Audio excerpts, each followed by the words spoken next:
A custom ROM that introduces a plethora of enhancements and features. If you're a RisingOS ROM fan, this video is for you.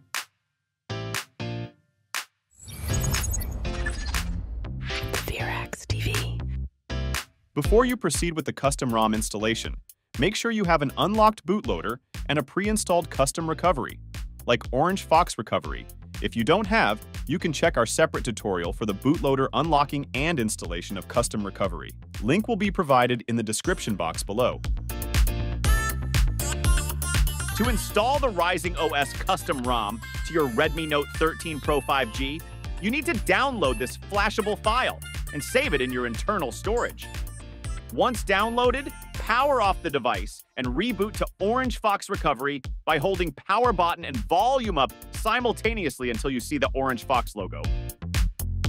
Inside the Orange Fox Recovery, locate the flashable file and flash it without changing any settings.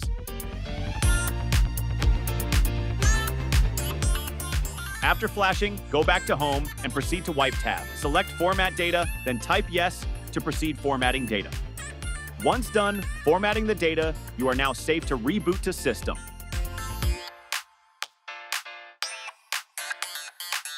First boot may take some time. Once booted to the welcome screen, just set it up like new. Now you have successfully installed the RisingOS custom ROM on your Redmi Note 13 Pro 5G. Here's a quick preview of the ROM. If you find this video helpful, please don't forget to like and subscribe. Cheers!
be right back.